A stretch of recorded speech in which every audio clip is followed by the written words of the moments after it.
এই মাহে রমজানকে সামনে রেখে আমি অনুরোধ করছি, দয়া করে প্রত্যেকেই ইনশাআল্লাহ, নওজোয়ান ভাই তোমরাও বাবা, বয়স্ক বাবা আপনারাও, পর্দার আড়ালের মা বোন আপনারাও, হাত জোড় করে বলি, আমি আপনাদের ছেলে কারো, আমি আপনাদের কারো ভাই, আপনাদের কারো সন্তান, আপনাদের কারো নাতির বয়সীও হতে পারি আমি আপনাদেরকে অনুরোধ করছি।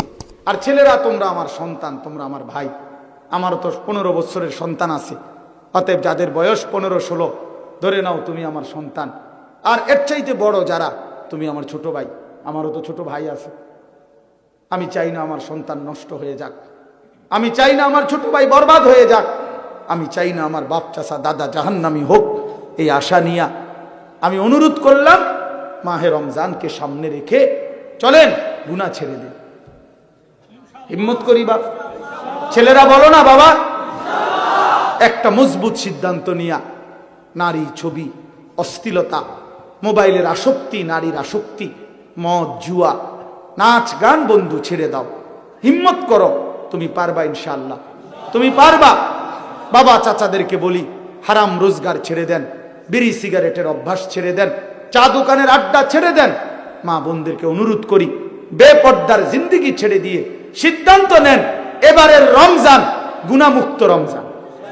বলেন ইনশাআল্লাহ, এবারের রমজান বন্দেগীওয়ালা রমজান। আল্লাহ বলবে, বান্দা ঠিক আছে, যদি 30 দিন গুনাহ থেকে বাঁচতে পারো, 30 দিন যদি আমার বন্দেগীতে ইবাদতে লেগে থাকতে পারো, আল্লাহ বলে, বান্দা ওয়াদা দিলাম লাআল্লাকুম তাত্তাকুন, 30 দিনেই তোমারে 1 মাসে মুত্তাকি বানাইয়া ঈদের দিন জান্নাতের ফ্লাইটে উঠাইয়া দেব। 1 মাসেই জান্নাতি, 1 মাস। একটা রমজান তুমি 30টা দিন গুণনা আমারে সময় দাও, 31 দিন লাগবে না বান্দা, ভাল লাগলে 29 দিনেই আমি রেজাল্ট দিয়ে দেব। 30 বা 29 বান্দা, কথা এক কথা, তুমি আমার হুকুম মানবা, আমি তোমারে মুত্তাকি বানিয়ে দেব, 30 দিনেই জান্নাতি বানায় দেব। এই জন্য মাহে রমজান জান্নাতের মাস, মাহে রমজান আখিরাতের মাস, মাহে রমজান নিজের জীবন সাজিয়ে তুলবার মাস। এই জন্য আমরা চেষ্টা করবো তো ইনশাআল্লাহ। কিশোর নওজোয়ান, 5 ওয়াক্ত নামাজ পড়ো, চরিত্রহীনতা ছেড়ে দাও বাপ। আমি অনুরোধ করছি, তোমরা যারা নওজোয়ান, 30 বছরের নিচে তোমরা যারা নওজোয়ান, আমার শেষ অনুরোধ, তোমরা যারা 30 বছরের নিচে তোমাদের বয়স, তোমরা যদি হিম্মত করো, তোমরা যদি ফজরের নামাজ সহ 5 ওয়াক্ত নামাজ পড়ো, ইনশাআল্লাহ আমরা আশা করি আগামীর ইসলামের পতাকা তোমাদের হাতে উড়বে ইনশাআল্লাহ। সারা পৃথিবীতে কালেমার পতাকা উড়বে ইনশাআল্লাহ।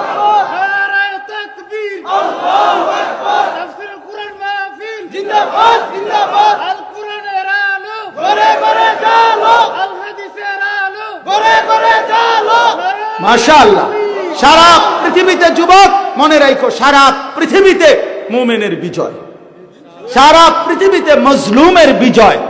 আল্লাহর কথা বলতে পারা এটাই সৌভাগ্য। কম হোক বেশি হোক, অল্প জনের সামনে হোক আর বেশি জনের সামনে হোক, আবার আল্লাহর কথা শুনতে পারা এটাও সৌভাগ্য। আল্লাহর কথার জন্য ইন্তজাম করা এটাও সৌভাগ্য। তো এই জন্য সংখ্যা কোনো মূল বিষয় না, নির্দিষ্ট পরিমাণ সময় কোনো বিষয় না। নবী সাল্লাল্লাহু আলাইহি ওয়াসাল্লাম বলছেন, বাল্লিগু আন্নি ওয়ালাউ আয়া, তার মানে একটি আয়াত, একটি বাক্য হলেও আমার কথা তোমরা পৌঁছিয়ে দাও, পরিমাণে কম হোক, তারপরও এই একটি কথাই তোমরা পৌঁছিয়ে দাও। হাদিসের মধ্যে আছে,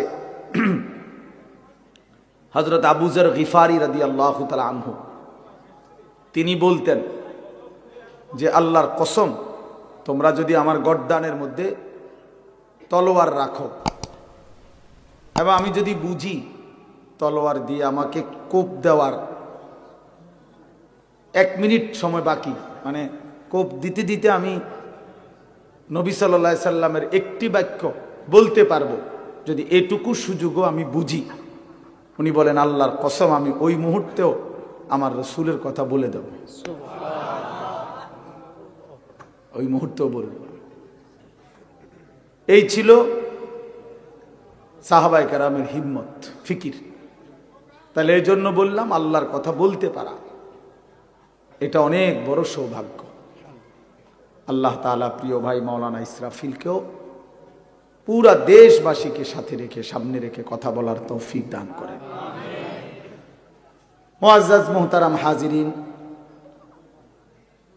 আমি আপনাদের সামনে পবিত্র কোরআনুল কারীমের 2 নম্বর পারা, 2 নম্বর সূরা, সূরাটার নাম সূরায়ে বাকারা। এই সূরার 185 নম্বর আয়াত তেলাওয়াত করেছি। আয়াতের অংশ বিশেষ, অর্থাৎ আয়াতটা একটু লম্বা, পুরা আয়াতটা পড়ি নাই, আয়াতের কিছু অংশ তেলাওয়াত করেছি। এই আয়াতটিকে সামনে রেখে মাহে রমজানকে উপলক্ষ করে সামান্য কিছু কথা। কিশোর নওজোয়ান যত ছেলে আছো বাপ, আমার অনুরোধ ভাইয়া, একদম ঘড়ি ধরা অল্প কিছুক্ষণ সময় আমি কথা বলবো ইনশাআল্লাহ, চেষ্টা করব। এই জন্য দয়া করে দোস্ত, আমার অনুরোধ, এই হাতে ধরা যে মোবাইলগুলো, এগুলো নামায় ফেলো ভাইয়া। কেউ হাতে মোবাইল ধরে রেখে রেকর্ড ভিডিও এটা করা যাবে না, আমি অনুরোধ করলাম, এবং এটা আমার আদেশ।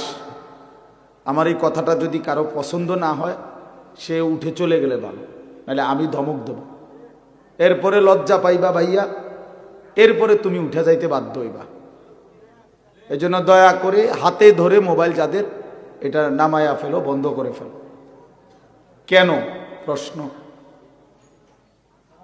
প্রশ্ন হলো কেন?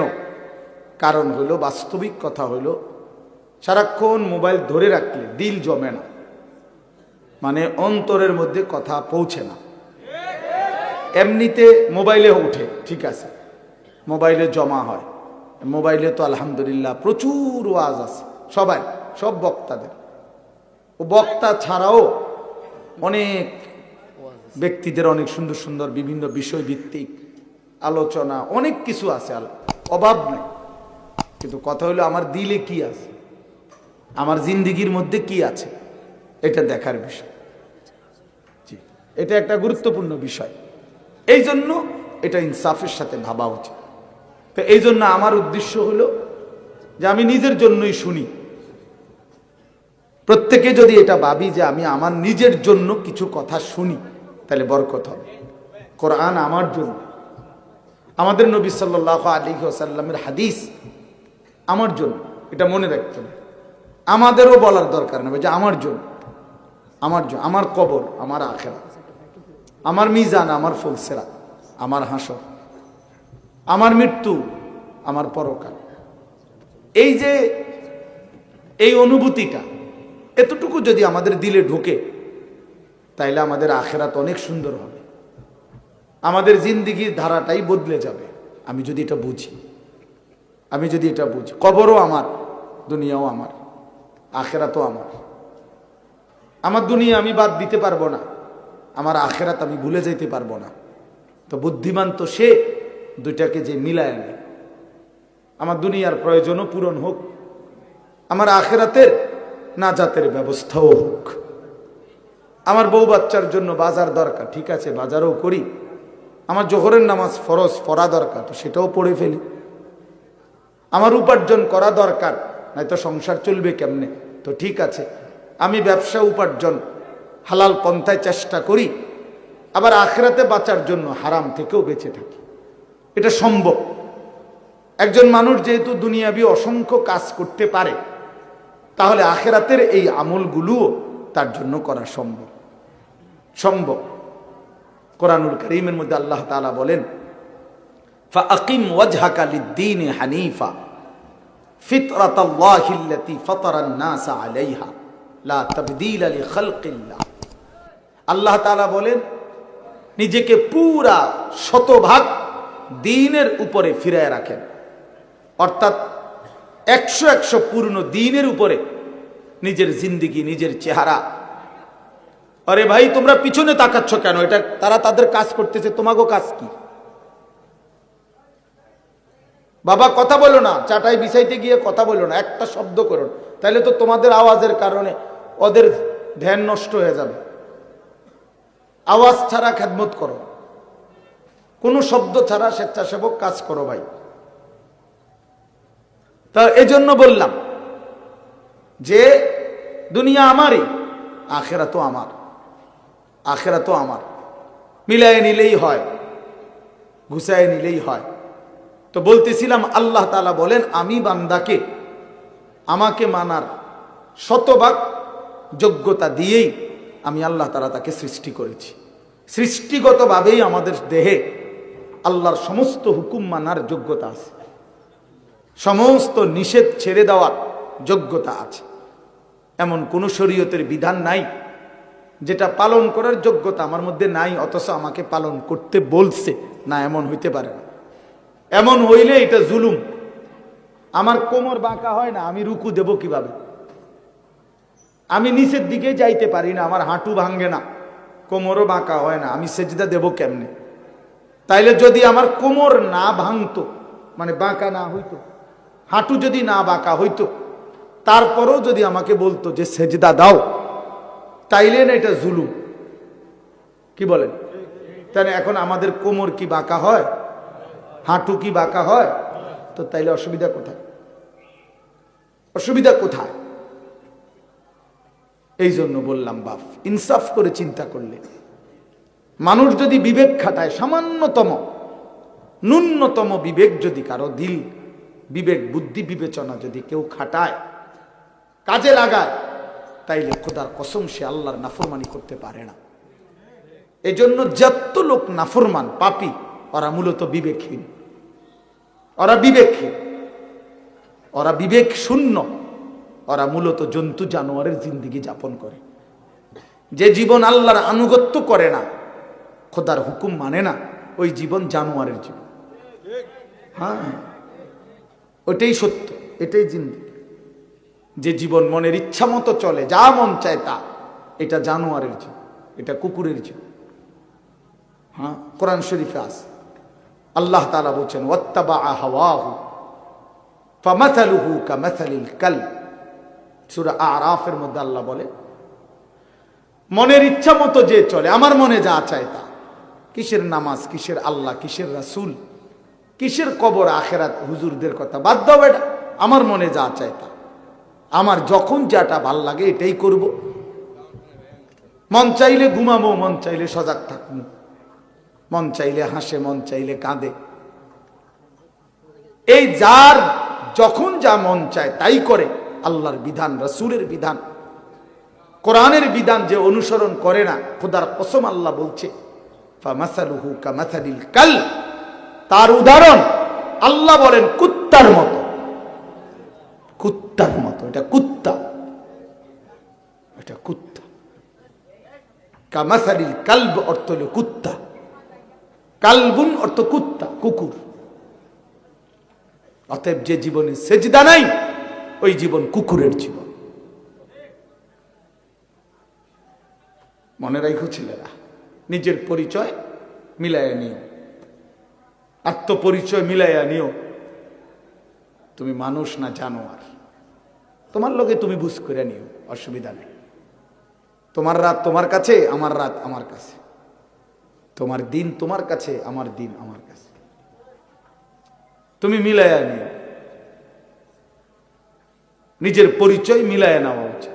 আল্লাহ কোরআনে বলছে ফামাসালুহু কামাসালিল কালব, শাহওয়াত, মনের চাহিদা, কামনা, বাসনা, মনে যা চায় তাই যে করে, আল্লাহ বলেন এই জিন্দেগি কুকুরের জীবন। অতএব এরপরেও যদি কোনো লজ্জা কারো না হয়, তো কি করার আছে? কিছুই করার নেই। কেউ যদি বলে যে মনে মনে যে আমার কুত্তা কক আর শুকর কক, আমার সমস্যা না, আমি বেডি সামুই হুজুর, হ্যাঁ আমি নারী দেখবই, ছবি দেখবই, নর্তকী দেখবই, উলঙ্গ ছবি দেখবই আমি। এরপর বিনিময়ে আপনি আমার কুকুর বলেন আর শুকর বলেন, এটা আমার দেখা না। আমার শাহওয়াত, আমার মনের চাহিদা, আমার যা ইচ্ছা আমি তা করবো, তো ঠিক আছে, কোনো অসুবিধা নেই। কারো জন্য কেউ আটকায় না, কারো জন্য কেউ থেমে থাকে না, কারো জন্য, কারো মৃত্যুতে পৃথিবী থামে না, কারো জন্মেও পৃথিবী আটকায় না। কোনো সমস্যা নাই। কিন্তু দোস্ত আমার, আমরা প্রত্যেকেই আলাদা আলাদা নিজ নিজ কবরে ফিরে যাব, এটা মনে রাখতে হবে। আলাদা আলাদা তোমাকে জানাবো আমার প্রতিটা নাফরমানির শাস্তি কি, আমি জানাবো বান্দা, আমি দেখাবো তোমারে, তুমি দেখবা বান্দা, আমি তোমাকে দেখাবো, আমি তোমাকে বুঝাবো। এজন্য দোস্ত, নওজোয়ান, প্রিয় সাথী, এটা মনে রেখো বাপ, আত্ম উপলব্ধি, আত্মপরিচয়, আত্মসম্মান, আত্মমর্যাদা অনেক বড় সম্পদ। এটা বুঝা যে আমি কে, আসলে আমি একজন মুসলমান, আমার বাবা মুসলমান, আমার মা মুসলমান, আমার বংশ মুসলমান, আমার গোটা মহল্লা মুসলমান, আমি ইমানদারের সন্তান, অথচ আমি এক ওয়াক্ত নামাজ পড়ল না 365 দিনে, খোদার এক বছরে কোনোদিন ফজরের নামাজ পড়ল না। এটা মুসলমানের বাচ্চা, এটা মানুষের বাচ্চা, এইটা জানোয়ার না তো জানোয়ারটা কেন? এ জানোয়ার না তো জানোয়ার কে তাইলে? কে জানোয়ার তাইলে? এইটা অসভ্য না তো অসভ্যটা কে? এটা না তো কে অসভ্য? তাইলে আল্লাহ কাকে বলছে কুত্তার মতো? কাকে আল্লাহ বলছে ইনহুম ইল্লা কাল আনআম? আল্লাহ বলছে মনের ইচ্ছা মতো যে চলে তার পরিচয় আর কিছুই নয়, শুধুই জানোয়ার, আনআম, চতুষ্প জন্তু। কাকে বলছে বাবা? এই মানুষ রূপী এই জানোয়ারদেরকে বলছে, যাদের জিন্দেগিতে সেজদা নাই, আল্লাহ নাই, আখেরাত নাই। কে মা, কে বাবা, কি ধর্ম, কে বানাইছেন, কিচ্ছুর খবর নাই।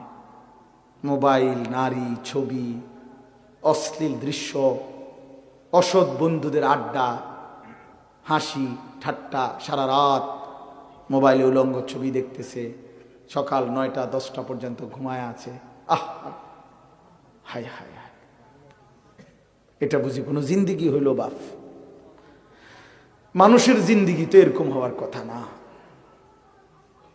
এক চতুষ্প জন্তু, এক রাস্তার কুকুরও তো এতক্ষণ ঘুমায় থাকে না। এক চতুষ্প জন্তু, জানোয়ারও তো এমন হয় না। এই জন্য বাপ, এটা বোঝা উচিত। প্রিয় ভাই আমার, ছেলেরা আমার, কোনো একজনও যদি বুঝে থাকো তো তুমি মনে মনে হিসাব মিলাইও। তোমার বন্ধুর লগে না, তুমি একা হিসাব মিলাইবা। আসলে আমি কে? কে আমাকে বানাইলেন? কেন বানাইলেন? আমি কোত্থেকে আসলাম? তিনি আমার কাছে যা চাচ্ছেন আমি তা করছি কিনা? আমি যা করছি আমার আল্লাহ তা চাচ্ছে কিনা? প্রতিদিন নিয়মিত যে মানুষগুলো মৃত্যুবরণ করে তারা কোথায় যায়? কে তাদেরকে নিয়ে যায়? কেউ তো মরতে চায় না, কিন্তু কেউ তো থাকতেও পারে না। কোন অদৃশ্য মালিক তাদেরকে নিয়ে যাচ্ছে। বন্ধু, এতটুকু বিবেক যদি না খাটাও, বাবাদেরকেও বলি, আপনিও যদি না খাটান, আখিরাত যদি না মিলান, কেমনে কবরে যাইবেন বাপ? কেমনে যাইবেন? খাট পালং আর সোফা ফার্নিচার বানাইয়া হিসাব মিলাই লেলেন, মানুষের দেখাইলেন খাট পালং সোফা, বিল্ডিং, দালান, টাইলস, জমি, গাড়ি। আহা বাবা, এগুলো কি মিলাইয়া গেলে? এগুলো তো আপনার আগেও পৃথিবীতে ছিল, আপনার পরেও থাকবে পৃথিবীতে, কিন্তু আপনি কবরে কি নিয়ে যাচ্ছেন? আল্লাহ নবী সাল্লাল্লাহু আলাইহি ওয়াসাল্লাম বলছেন, ইয়াতবাউল মাইয়িতা সালাসাতুন, কোন মৃত ব্যক্তির সাথে, লাশের সাথে কবরস্থান পর্যন্ত 3 জিনিস যায়। আহলুহু ওয়া মালুহু ওয়া আমালুহু, তার পরিবারের সদস্যরা সাথে যায়। কিছু সম্পদ, মাল, এই যে লাশের একটা খাটিয়া, আগরবাতি, একটা কাপড়, ইত্যাদি ইত্যাদি, ছোটখাটো কিছু ঠুনকো মাল সামান্য, এগুলোও সাথে যায়। আর ও আমালুহু, তার সারা জিন্দেগির আমল, কর্মকাণ্ড, সেটাও তার সাথেই যায়। ফায়ারজিউ ইসনান ওয়া ইয়াবকা ওয়াহিদ, 2 জিনিস ফিরে আসে, এক তার বংশধর পরিবার, মহল্লাবাসী ফিরে আসে এবং ওই খাট কাপড়গুলোও ফিরে আসে, আর শুধুমাত্র তার আমল ভালো কিংবা মন্দ ওইটাই তার কবরের সাথে থেকে যায়। এই জন্য দোস্ত, আমরা আমাদের 1 সেকেন্ড, 1 ঘন্টা, 1 মিনিট, একটা নিঃশ্বাস যেটা একবার পড়ছে, এটা আর কোনো দিন আমরা হিসাবের বাহিরে আড়াল করতে পারবো না। কোরআনুল কারীমের মধ্যে আল্লাহ বলছেন, লা ইউগাদিরু সাগীরাতান ওয়ালা কাবীরাতান ইল্লা আহসাহা। এই ফেরেশতারা ডান কাঁধে বাম কাঁধের ছোট থেকে ছোট, বড় থেকে বড় জীবনের প্রতিটা স্পন্দন, প্রতিটা নিঃশ্বাস পর্যন্ত আল্লাহর কসম আমলনামার মধ্যে উঠায় রাখছে। 24 ঘন্টার 1টা মিনিট বাবা, ছেলেরা সবাইকে বলি, আমাকেও বলি, আড়াল করার কোনো সুযোগ নাই, কোনো সুযোগ নাই বন্ধু। কোনো রাত, কোনো দিন, কোনো ঘন্টা, কোনো মিনিট, সেকেন্ড আর কোনো দিন আমার আড়াল করবার সুযোগ নাই আল্লাহর কাছ থেকে। এই জন্য আমরা যদি এটা না বুঝি বাবা, অনেক নওজোয়ান তোমরা চেহারা সুরত দেখলে বোঝা যায় বাপ কতদিন হয় নামাজ পড়ো না। তোমার মালিকরে এমন ভুলা, কেমনে ভুললা? কোন মার ঘরে জন্ম নিলা, কোন বাবার ঘরে বড় হইলা, বাপেরই বা এত বড় বেইজ্জতি কেমনে করলা, মারে এত বড় অপমান কেমনে করলা? মা তো পরিচয় দিছে মুসলমান, বাবাও তো জানে তুমি মুসলমান, তুমি নিজেও তো জানো তুমি মুসলমান। মুসলমান এমন হয়, মুসলমান এমন হয় যে 1 ওয়াক্ত নামাজ পড়তে মন চায় না, এটা মুসলমানের বাচ্চা? ঠিক মতো কখনোই পেশাব পায়খানা করে পাক পবিত্র শরীয়ত মতে হয় না, এটা মুসলমানের বাচ্চা? হ্যাঁ, 24 ঘন্টা নারী ছবি ছাড়া, নাটক সিনেমা ছাড়া, টেলিভিশন সিনেমা ছাড়া, নর্তকী দেখা ছাড়া জীবন যার কাটে না, এটা মুসলমানের সন্তান? মুসলমান এমন হয়? এই জন্য আমার বন্ধু, আমি অনুরোধ করছি প্রত্যেকের কাছে, আমাকেও বলি, আপনাদেরকেও বলি, নওজোয়ান ছেলে তোমাদেরকেও বলি, বাপ একজন হইলে একজনই মনে রাখো, নিজের হিসাব কইরো বাপ। ওয়ালতানজুর নাফসুম মা কদ্দামাত লিগাদ। আল্লাহ তাআলা বলছে প্রত্যেকটি প্রাণ, প্রতিটা আত্মা আলাদা হিসাব করো, লক্ষ্য করো আজকের দুনিয়া থেকে আগামীকালকের আখিরাতের জন্য কি পাঠিয়েছ। চোখ বন্ধ করলেই মৃত্যু থামবে না, ভুলে গেলেও মৃত্যু থামবে না, না বুঝলেও মৃত্যু থামবে না, বুঝে আসলেও মরে যাবেন, না বুঝলেও মরে যাবেন। চোখ খোলা থাকলেও মরে যাবেন, চোখ বন্ধ থাকলেও মরে যাবেন, হাসলেও মরে যাবেন, কাঁদলেও মরে যাবেন, রাজপ্রাসাদের অট্টালিকায় থাকলেও মরে যাবেন, জীর্ণ কুঠির কুড়ে ঘরে থাকলেও মরে যাবেন। প্রিয় বন্ধু, যেটাকে আড়াল করার কোনো সুযোগ নাই, মৃত্যুকে পাশ কাটবার কোনো সিস্টেম নাই, কোনো সিস্টেম নাই। 7 মহাদেশের মালিকও যদি হয়, 7 রাজার ধনও যদি কেউ পায়, তারপরেও যেহেতু মৃত্যুকে বাদ দেওয়ার, আড়াল করবার কোনো সিস্টেম নাই, অতএব প্রস্তুতি নেওয়া এটাই বিবেকবানের উচিত।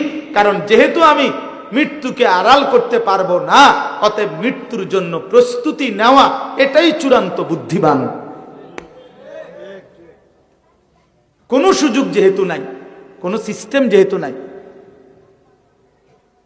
পৃথিবী সৃষ্টির শুরু থেকে আজ পর্যন্ত যেহেতু এমন কোনো সিস্টেম নাই, অতএব মরতেই হবে। হবে কিনা বাপ? বলেন না সবাই, হবে কিনা? মরতেই হবে। এজন্য আখিরাতের প্রস্তুতি নেওয়া, কবরের প্রস্তুতি নেওয়া, পরকালের ফিকির করা, এটাই মুমিনের জিন্দেগি। মুসলমান তাকেই বলে, মুসলমান তাকেই বলে। ওই দেখেন ওই অপদার্থ কি করে, কত বড় অসভ্য দেখছেন, আবার হাসে বেয়াদব। এই বেয়াদব এমনই হয়, অসভ্য এমনই হয়। ওই যে বললাম শাহওয়াত, মনের চাহিদা, যে হুজুর তোমার বাপও যদি মানা করে, আমি তো কারো কথাই শুনি না, তুমি হুজুরের কথা শুনবো কিতাম, আমি তো জীবনে কারো কথাই শুনি না, আমার আবার হুজুর কি আর পাবলিক কি, আমি তো চলি আমার মতো করে, বুঝলেন নাই কথা?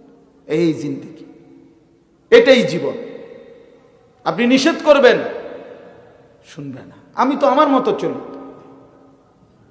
আমার মতো চলি। আমি তো নিষেধ করছিলাম বাপ, আমি তো বলছি প্রথম যে আমি সুন্দর করে বললাম, বলছি কিনা? হ্যাঁ, অসংখ্য ছেলে পেলে বললাম না আজকে বাবা, তোমরা অগণিত ছেলে, তোমরা মনে করছো তোমরা অনেক সুখে আছো, কারণ মা বাবা পারিবারিক বন্ধন থেকে তোমরা মুক্ত। অর্থাৎ তোমাদের বাবা আর তোমাদেরকে ফেরাইবার জন্য সাহস করে না, তোমাদের মা আর তোমাদেরকে দিনদার বানাবার ফিকির ছেড়ে দিছে, মহল্লার বাসী ছেড়ে দিছে, তোমাদেরকে ছেড়ে দিছে। বাপ, তোমরা এখন বন্ধুদের আড্ডায় ঘন্টার পর ঘন্টা, বাকি টাইম একাকী যখন হও, সারা রাত মোবাইল। তার মানে তোমার কোনো মা নাই, বাবা নাই, অভিভাবক নাই, কেউ তোমারে রাগ দিবে, ডাক দিবে, কেউ তোমারে ফিরাবে। আপন ঘরে ঘুমায়, মা বাপ জীবিত, কিন্তু একটা দিন চোখের পানিও পড়ে না, বলেও না। আমার 365 দিনে আমার 16 বছরের ছেলেটা একদিনও ফজরের নামাজ পড়ে না। এত বড় জানোয়ার মুসলমানের ঘরে কেমনে ঘুমায় বেটা? এত বড় জানোয়ার কেমনে ঘুমায় মুসলমানের ঘরে? তার বাপ কোথায়? তার মা কোথায়? আহা, তার পরিবার এভাবে ভুলে গেল কেমনে? কিরে বাপ, তোমার উপরে খোদার কি পরিমাণ লানত পড়ছে, খোদার গজব পড়ছে বেটা। এই জন্য কেউ তোমারে আর ডাকে না। আহা, কেউ কিন্তু মনে করাই দেয় না যে রে বাপ, তোর জাহান্নাম দেখা যায়, তোর জাহান্নাম দেখা যায়। কেউ মনে করায় না ছেলে পেলেদেরকে, বুঝছেন? কেউ মনে করায়। ওহো, সবাই তামসা দেখতেছে, চোখের সামনে আমাদের ছেলেরা নষ্ট হয়ে যাইতেছে, বখাটে হয়ে যাইতেছে, মসজিদে নামাজ চলতেছে, এক ওয়াক্ত নামাজ পড়ে না। কারো কোনো ফিকির নাই। তার বাবা কই, মা কই, দাদা কই, দাদি কই, তার নানা কই, নানি কই, চাচা কই, মামা কই, ফুফা কই, খালু কই, তার বড় ভাই কই, তার বড় বোন কই। কেউ কিচ্ছু বলেন। হেইতে হেইতের মতো হাসে, লাফায়, চুল রাখে তার ইচ্ছা মতো, প্যান্ট পরে তার ইচ্ছা মতো, দুপুরে খানা বিকালে খায়, বিকালের খানা রাইতে খায়, সারা রাত, রাতের 3টা বাজে দেখবেন মোবাইলে ছবি দেখতেছে, ভোরবেলা 9টা বাজে গেছে, ঘুম থেকে উঠতেছে না। এটা মুসলমানের জিন্দেগি? এটা মোমেনের জীবন? এটা বাবা মার সংসার? এটাই সার্থকতা জীবনের?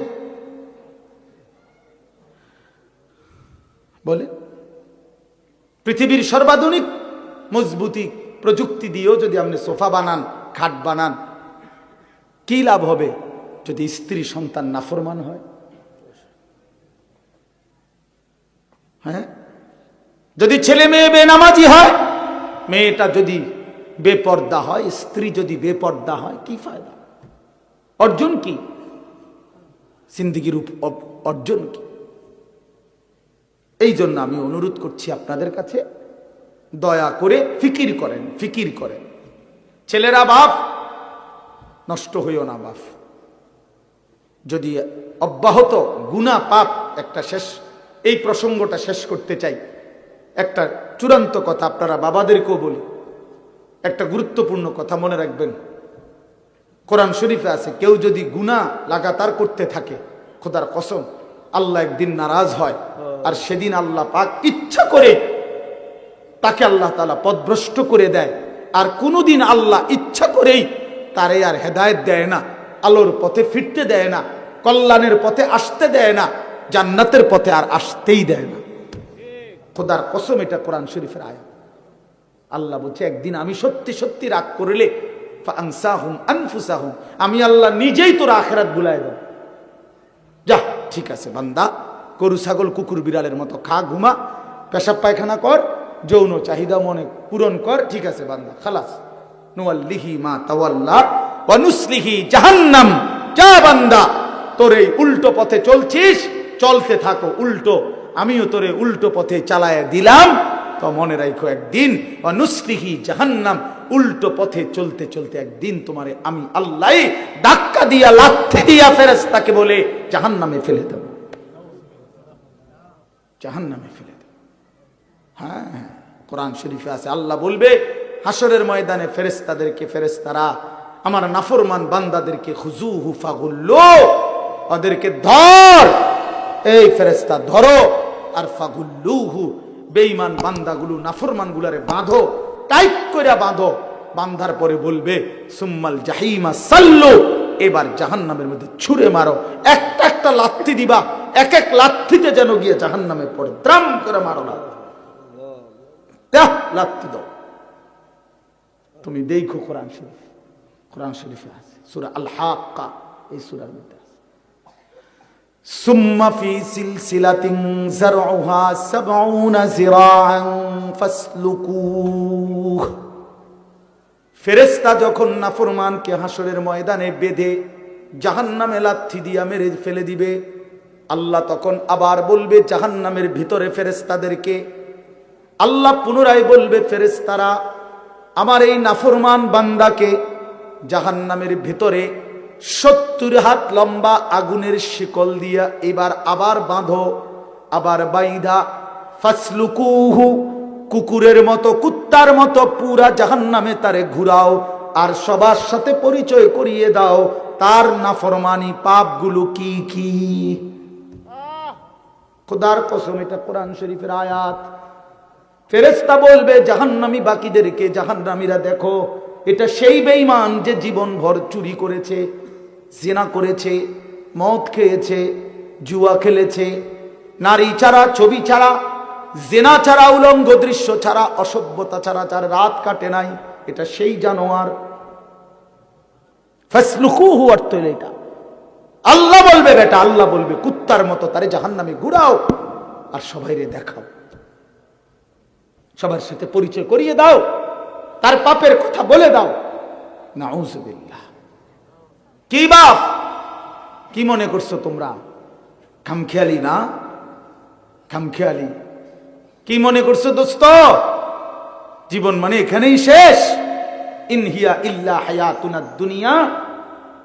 আল্লাহ কোরআনে বলছে কাফের বেঈমানদের বক্তব্য হলো জীবন মানে শুধুই দুনিয়া, নামুতু ওয়া নাহইয়া, এখানেই মৃত্যু, এখানেই জীবন। ওমা নাহনু বিমাবউসিন। আল্লাহ বলে, আরে কাফেরেরা বলে আর কোনোদিন কোথাও উঠতে হবে না, হাসরের ময়দান হবে না, এটা তো কাফেরের কথা, বেঈমানের কথা। মুসলমান তো এই কথা ভাবতে পারে না, ভুলতে পারে না। ইমানদার না আমরা? তুমি না ভাইয়া মুসলমান, তো তুমি এক ওয়াক্ত নামাজ পড়ো না কেমনে বাপ? আল্লাহকে এমন ভোলা কেমনে ভুললা? আখেরাত এমন ভুলা কেমনে ভুলে গেলা? যেই বোন আজকে মা, যেই বিবি আজকে 20 বছর ধরে বেপর্দা, ওই বেপর্দা অসভ্য নারী, ওরে জিজ্ঞাসা করেন তুমি না মুসলিম নারী মা? এই বোন, তুমি না মুসলমান বোন, তুমি আল্লাহকে এইভাবে ভুলে গেলা কেন? মুসলমানের জন্য বেপর্দা হওয়া না হারাম? কথা বলেন না কেন? তো তুমি ভুলে গেলা কেন? কেমনে ভুলে গেলা? এই জন্য আমি অনুরোধ করছি আমরা প্রত্যেকেই ফিকির করেন, ইনসাফের সাথে ভাবেন। ছেলেরা বাপ, আমি শক্ত কথা বলছি, আমি জানি, আমি অনেক শক্ত করেই বললাম বাবা, আমি তোমার পরিবর্তন চাই, আমি তোমার জিন্দেগির সৌন্দর্য চাই। কিশোর নওজোয়ান, তোমরা যদি চরিত্রহীন হও, তোমরাই যদি নারীর আসক্ত হও, মদ জুয়ার আসক্ত হও, তোমরাই যদি এক ওয়াক্ত নামাজ পড়তে মন না চায়, প্রিয় নওজোয়ান, আগামীর ইসলামের জন্য লড়বে কে? বলো বাপ, কালেমার জন্য লড়বে কে? ইসলামের জন্য জীবন বাজি রাখবে কে? তাই আমার নবী সাল্লাল্লাহু আলাইহি সাল্লামের সেই দাঁত ভাঙ্গা ইসলাম, তায়েফের রক্ত মাখা ইসলাম আমরাই আমাদের হাতে ফেলে দিলাম, আমরাই ছুড়ে দিলাম। আমাদের নবীকে আমরা বলে দিলাম আপনার তায়েফের রক্ত আমরা ভুলে গেছি, আপনার উহুদের দান দান শহীদ করা রক্ত আমরা ভুলে গেছি, আপনার সেই পেটে পাথর বাঁধা ক্ষুধার কষ্ট আমরা ভুলে গেছি। আমরা আপনাকে চাই না, আমরা ইহুদি খ্রিস্টান বেঈমান, ফুটবল ক্রিকেটের খেলোয়াড় কিংবা মোবাইলের কোনো নারী নর্তকী, তাকে নিয়েই আমরা পড়ে আছি। আহা, আহা, আল্লাহ নবী সাল্লাল্লাহু আলাইহি ওয়াসাল্লামের কাছে কিন্তু উম্মতের আমল শোনানো হয়। মদিনার রওজা পাকে নবী সাল্লাল্লাহু আলাইহি ওয়াসাল্লাম তো হায়াতুন নবী, তিনি তো জীবিত, জানেন না এটা? কথা বলেন না কেন? তিনি তো কি হায়াতুন নবী, তিনি তো জীবিত, সেখানে সশরীরে জীবিত, সশরীরে জীবিত। আমি তো রওজা পাকের সামনে যখন প্রথম গেছি জীবনে 2015 সালে, অনেকক্ষণ দাঁড়ায় ছিলাম আর এই তাকায়া অনেকক্ষণ পরে বলছি যে আপনি এখানে, আমি সেই ছোটবেলা থেকে নবী আপনার নাম শুনছি, কত লক্ষবার আমি আপনার দুরূদ পড়েছি, আর আপনি এখানে।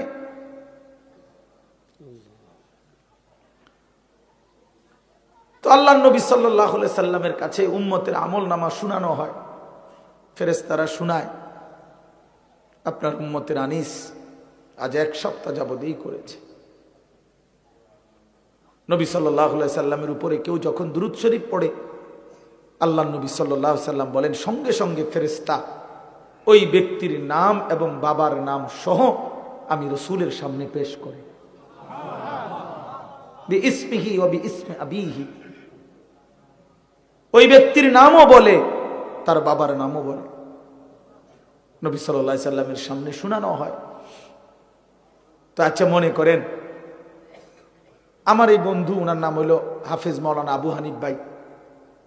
এখন কেউ মনে করেন আমার কাছে ওনার নাম খুব বলে আইসা আইসা, তো কোনো একদিন যদি 6 মাস পরেও 6 বছর পরেও উনি যদি আমার সামনে আইসা বলে যে হুজুর আমার নাম আবু হানিফ, তা আমি কি বলবো? আরে আপনি না, আপনার কথা আমি কত শুনছি, অনেকেই আপনার কথা বলে, বারবার বলছে।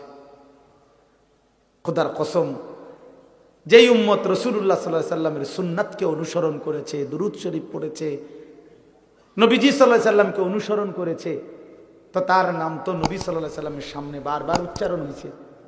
হাসরের ময়দানে সেই উম্মত গিয়ে যখন নিজের আমল নামা নিয়ে বলবে ইয়া রাসূলুল্লাহ আমি আনিসুর রহমান, আল্লাহ নবী বলেন ও আচ্ছা তুমি, তোমার নাম তো ফেরেশতারা আমার কাছে প্রায়ই বলতো, আমি অনেক শুনছি তোমার নাম, অনেক আমি তোমার নাম অনেক শুনছি, আমি তো শুনছি তোমার নাম, তুমি সেটা।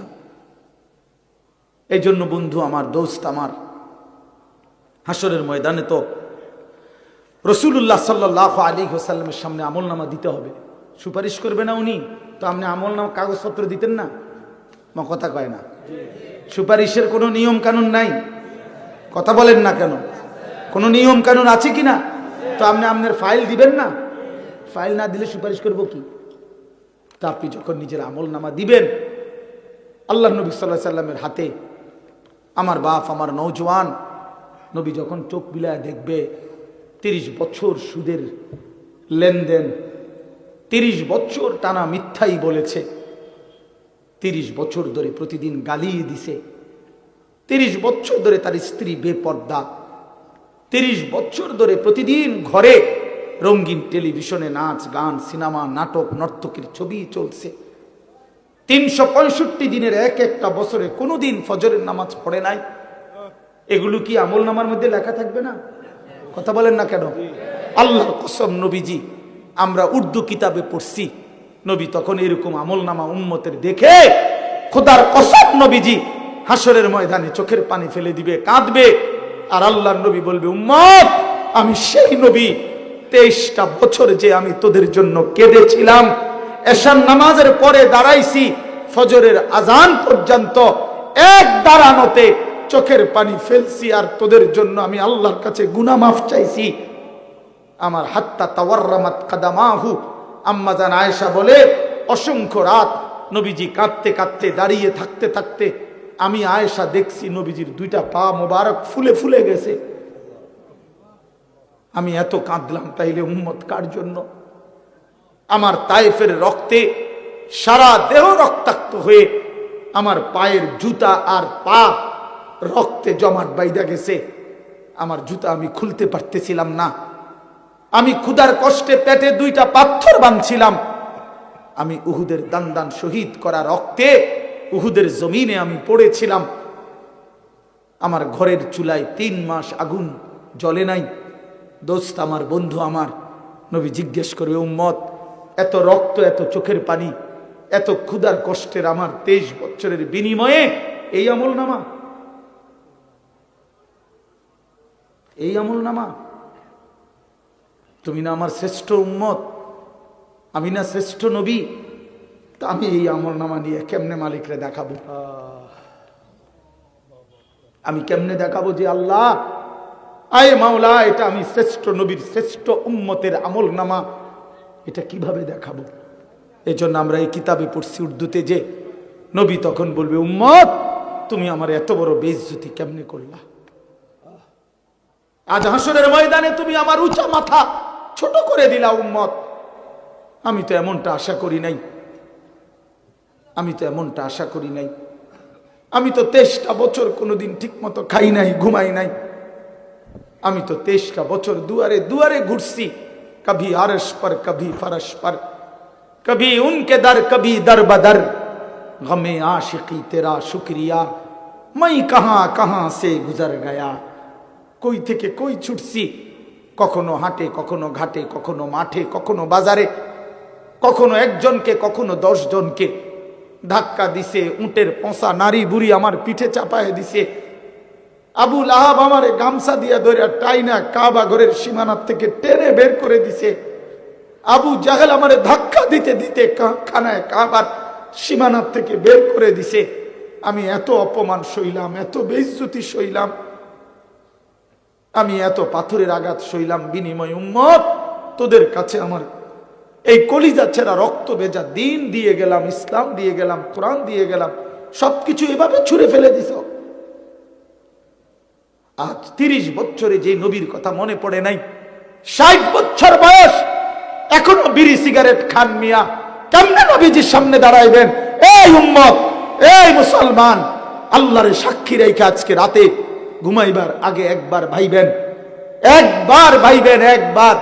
60 বছর বয়সেও বিড়ি সিগারেট ছাড়তে পারেন নাই, 60 বছর বয়সেও গালি দেওয়া বন্ধ করতে পারেন নাই, 60 বছর বয়সেও চা দোকানে নাচ গান বেড়ি দেখার অভ্যাস ছাড়তে পারেন নাই, 60 বছর বয়সেও সুদের টাকা নিচ্ছেন, কিস্তিতে টাকা নিতেছেন। আরে হারামখোর, কেমনে নবীর সামনে দাঁড়াইবা? কেমনে দাঁড়াইবা বাপ? ওই চাচা,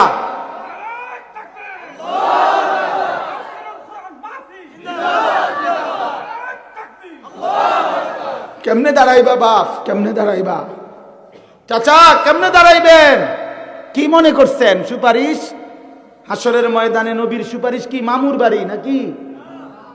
এটা সাহাবহন মনে করছেন আপনি? হ্যাঁ, আপনি কি ভাবছেন এটা? আপনি বিড়ি খাইতে খাইতে বেহেশতে যাবেন গা? হ্যাঁ, আপনি সুদ খাইতে খাইতে বেহেশতে যাবেন গা? আপনি কিস্তি উড়াইতে উড়াইতে বেহেশতে যাবেন গা? খামখেয়ালি মনে করছেন এটা? আখেরাত খামখেয়ালি? খোদার কসম, কোরআন শরীফে আছে ১৬ লক্ষ আম্বিয়া, আদম থেকে নবী মুহাম্মদ সাল্লাল্লাহু আলাইহি সাল্লাম পর্যন্ত হাসরের ময়দানের ভয়ে দিবানিশি কাঁদছে। এমন কোন নবী নাই, এমন কোন নবী নাই হাসরের ময়দানে কাঁদছে, হাসরের ময়দানের ভয়ে কাঁদে নাই। এমন কোন সাহাবী নাই যারা হাসরের ময়দানের ভয়ে কাঁদে নাই। এমন কোন আউলিয়া নাই যারা হাসরের ময়দানের ভয়ে কাঁদে নাই। নালে আউলিয়া কেরাম কাঁদছে কি লেগে? বাতের লেগে, ফিরা বই বনের লেগে কাঁদছে। কিসের জন্য? আল্লাহ হাসরের ময়দানে মাফ করে দিয়েন, আখেরাতে মাফ করে দিয়েন, কবরের আযাব মাফ করে দিয়েন, এই জন্য কাঁদে নাই। তো ওনারা কাঁদলেন কেন? ওনারা কাঁদলেন কেন? 24 ঘন্টা নেক আমল করার পরেও 5 ওয়াক্ত নামাজ পড়লেন, হালাল হারাম বাইসা চললেন, বউ বাচ্চারে পর্দা পুশিদায় রাখলেন। এত কিছুর পরেও সমস্ত আম্বিয়া কেন কাঁদলেন? সমস্ত সাহাবা কেন কাঁদলেন? সমস্ত আউলিয়াই বুজুর্গানে দিন কেন কাঁদেন? কেন কাঁদেন আপনি বুঝেন না? হাসরের ময়দান খামখেয়ালি? কথা বলেন না কেন? ওনারা কাঁদতে আমল করার পরে আর এবড়া সাদওয়ানে বইয়া বইয়া গপ মারে, এবড়া লম্বা লম্বা কথা কয় সাদওয়ানে, অমুকের ইমান নাই, তমুকের আকীদা বালা নাই, অমুকের। আরে বাপরে, সাদওয়ানে বইয়া বিড়ি খাইতে খাইতে কয় ভালো মানুষ তো নাই করতে না না চাচা, ভালো মানুষ থাকবো করতে? ভালো মানুষের শেষ ব্যক্তি তো আমনে, পৃথিবীর সর্বশেষ ভালো ব্যক্তি তো আমনে। এই যে বিড়ি খাই না কাকু, আমনেই শেষ ভালো। এই আমনে আরি যে বেটার কাছে বিড়ির গন্ধে কাছে যাও জানা, আমনে পৃথিবীর সর্বশেষ ভালো ব্যক্তি। কোনো কারণে পৃথিবীতে আমনে যদি মরে যান তো কিয়ামত সাথে সাথে ইসরাফিল ফু দিয়ে, কারণ এরপরে আর ভালো মানুষ আইব করতে। এবারেই তো সাদওয়ানে বইয়ে সিদ্ধান্ত দিয়ে দিছে ভালো মানুষ তো নাই করতে। টেলিভিশন চায়, টেলিভিশনের দিকে তাকায় তাকায় কয় আস্তাগফিরুল্লাহ আস্তাগফিরুল্লাহ। কি তো কি শুরু হইলো দেশটার মধ্যে? আমি বলছি একদিন রে চাচা, আপনি যেটি চাইতে আছেন এটি শুরু হয়েছে। আর কি শুরু হয়েছে মানে নাটক শুরু হয়েছে, সিনেমা শুরু হয়েছে, আর বেডির নাচ শুরু হয়েছে। আর কি তা এটা নিয়ে আস্তাগফিরুল্লাহ, টেলিভিশনের দিকে চাইয়া চাইয়া নিয়ে আস্তাগফিরুল্লাহ করেন।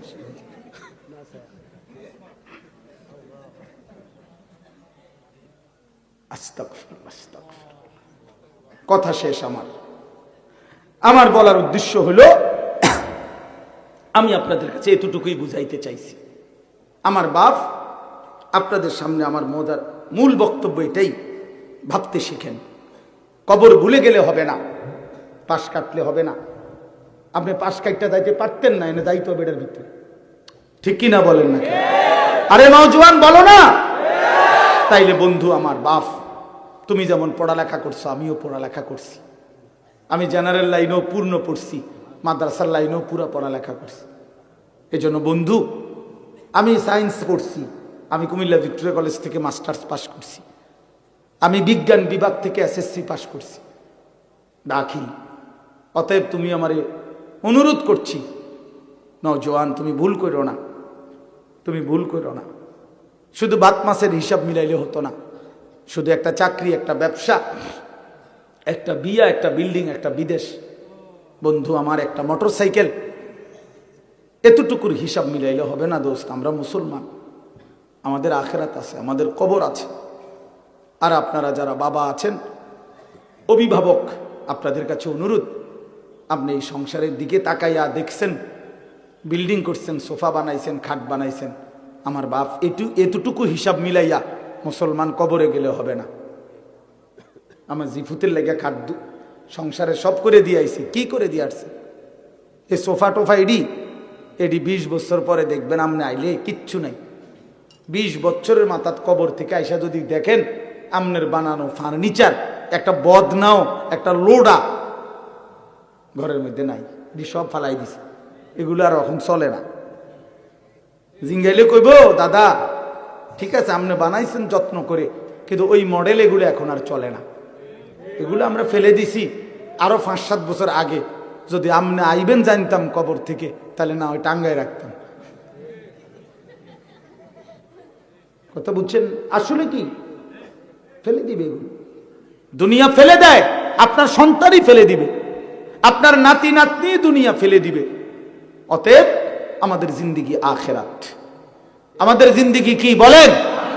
মোমেনের জীবন আখেরাত, মোমেনের হায়াত আখেরাত, মোমেনের রাত আখেরাত, মোমেনের দিন আখেরাত, মোমেনের হাসি আখেরাত, মোমেনের কান্না আখেরাত, মোমেনের স্বপ্ন আখেরাত, মোমেনের কল্পনা আখেরাত, মোমেনের পরিকল্পনা আখেরাত। অতএব এই আখেরাতের পরিকল্পনাকে সামনে রেখে, আমরা এই মাহে রমজানকে সামনে রেখে আমি অনুরোধ করছি, দয়া করে প্রত্যেকে ইনশাআল্লাহ, নওজোয়ান ভাই তোমরাও বাবা, বয়স্ক বাবা আপনারাও, পর্দার আড়ালের মা বোন আপনারাও, হাত জোড় করে বলি, আমি আপনাদের ছেলে কারো, আমি আপনাদের কারো ভাই, আপনাদের কারো সন্তান, আপনাদের কারো নাতির বয়সীও হতে পারি আমি আপনাদেরকে অনুরোধ করছি। আর ছেলেরা তোমরা আমার সন্তান, তোমরা আমার ভাই। আমারও তো 15 বছরের সন্তান আছে। অতএব যাদের বয়স 15-16 ধরে নাও তুমি আমার সন্তান। আর এর চাইতে বড় যারা, তুমি আমার ছোট ভাই, আমারও তো ছোট ভাই আছে। আমি চাই না আমার সন্তান নষ্ট হয়ে যাক, আমি চাই না আমার ছোট ভাই বরবাদ হয়ে যাক, আমি চাই না আমার বাপ চাচা দাদা জাহান্নামী হোক। এই আশা নিয়ে আমি অনুরোধ করলাম, মাহে রমজানকে সামনে রেখে চলেন গুনাহ ছেড়ে দেন। হিম্মত করি বাপ, ছেলেরা বলো না বাবা, একটা মজবুত সিদ্ধান্ত নিয়া নারী ছবি, অশ্লীলতা, মোবাইলের আসক্তি, নারীর আসক্তি, মদ, জুয়া, নাচ গান বন্ধু ছেড়ে দাও। হিম্মত করো, তুমি পারবা ইনশাআল্লাহ, তুমি পারবা। বাবা চাচাদেরকে বলি হারাম রোজগার ছেড়ে দেন, বিড়ি সিগারেটের অভ্যাস ছেড়ে দেন, চা দোকানের আড্ডা ছেড়ে দেন। মা বোনদেরকে অনুরোধ করি বেপর্দার জিন্দেগি ছেড়ে দিয়ে সিদ্ধান্ত নেন এবারের রমজান গুনাহমুক্ত রমজান। বলেন ইনশাআল্লাহ, এবারের রমজান বন্দেগীওয়ালা রমজান। আল্লাহ বলবে বান্দা ঠিক আছে, যদি 30 দিন গুনাহ থেকে বাঁচতে পারো, 30 দিন যদি আমার বন্দেগীতে ইবাদতে লেগে থাকতে পারো, আল্লাহ বলে বান্দা ওয়াদা দিলাম লাআল্লাকুম তাত্তাকুন, 30 দিনেই তোমারে 1 মাসে মুত্তাকি বানাইয়া ঈদের দিন জান্নাতের ফ্লাইটে উঠাইয়া দেব। 1 মাসেই জান্নাতি, 1 মাস। একটা রমজান তুমি 30টা দিন গুণনা আমারে সময় দাও, 31 দিন লাগবে না বান্দা, ভাল লাগলে 29 দিনেই আমি রেজাল্ট দিলাম। 30 বা 29 বান্দা কথা এক কথা, তুমি আমার হুকুম মানবা, আমি তোমারে মুত্তাকি বানিয়ে দেব, 30 দিনেই জান্নাতি বানায় দেব। এই জন্য মাহে রমজান জান্নাতের মাস, মাহে রমজান আখিরাতের মাস, মাহে রমজান নিজের জীবন সাজিয়ে তুলবার মাস। এই জন্য আমরা চেষ্টা করব তো ইনশাআল্লাহ। কিশোর নওজোয়ান 5 ওয়াক্ত নামাজ পড়ো, চরিত্রহীনতা ছেড়ে দাও বাপ। আমি অনুরোধ করছি তোমরা যারা নওজোয়ান, 30 বছরের নিচে তোমরা যারা নওজোয়ান, আমার শেষ অনুরোধ, তোমরা যারা 30 বছরের নিচে তোমাদের বয়স, তোমরা যদি হিম্মত করো, তোমরা যদি ফজরের নামাজ সহ 5 ওয়াক্ত নামাজ পড়ো, ইনশাআল্লাহ আমরা আশা করি আগামীর ইসলামের পতাকা তোমাদের হাতে উড়বে ইনশাআল্লাহ। সারা পৃথিবীতে কালেমার পতাকা উড়বে ইনশাআল্লাহ।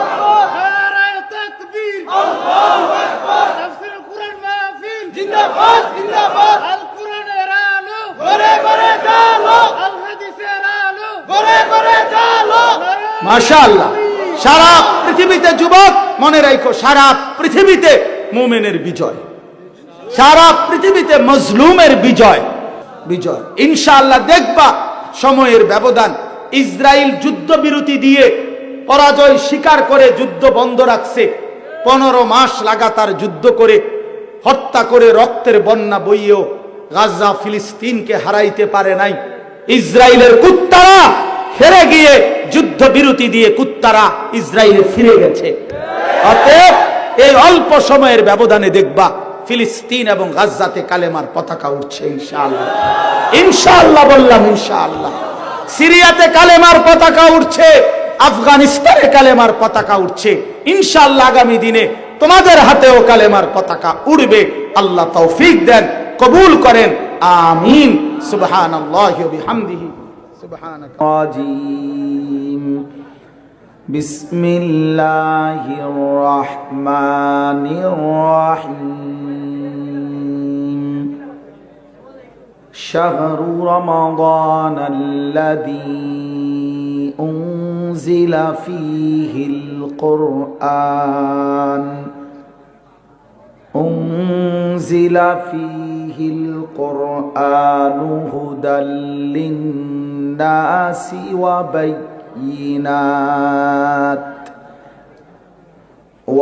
وبينات من الهدى والفرقان فمن شهد منكم الشهر فليصم صدق الله مولانا العظيم. وقال نبينا صلى الله عليه وسلم من لم يدع قول الزور والعمل به فليس لله حاجة أن يدع طعامه وشرابه. اللهم صل على محمد وعلى آل محمد كما صليت على إبراهيم وعلى آل إبراهيم إنك حميد مجيد اللهم بارك على محمد وعلى آل محمد كما باركت على إبراهيم وعلى آل إبراهيم إنك حميد مجيد سبحانك لا علم لنا إلا ما علمتنا إنك أنت العليم الحكيم الحمد لله আল্লাহ পাক রব্বুল ইজ্জাত জুল জালাল ওয়াল ইকরামের ফজল কারাম রব্বুল আলামিনের অপরিসীম ইহসান মেহেরবানি দয়া আল্লাহ তাআলা আমাদেরকে আজ 9 ফেব্রুয়ারি 2025 রোজ রবিবার বিবাড়িয়া জেলা কসবা উপজেলাধীন চকচন্দ্রপুর আল হিদায়া ইসলামী সংগঠনের উদ্যোগে আজকের এই মোতাবাররাক তাফসিরুল কোরআন মাহফিলে আল্লাহ তাআলাই আমাদেরকে আসবার বসবার আল্লাহর জন্যই জমা হওয়ার তৌফিক দান করেছেন। এজন্য আমরা সকলেই বলি আলহামদুলিল্লাহ। প্রিয় ভাই হযরত মাওলানা ইসরাফিল দামাত বারাকাতুহুমুল আলিয়া আপনাদের সামনে কথা বলতেছিলেন। মাওলানা সাহেব আর আমরা একসাথে প্রতিবেশী, একসাথেই থাকি, একই মহল্লায় থাকি বলা যায়। আলহামদুলিল্লাহ আপনাদের সামনে গুরুত্বপূর্ণ নসিহত করতেছিলেন। আল্লাহ তাআলা পেছনের সবগুলো কথার মধ্যেই বরকত দান করেন। মূলত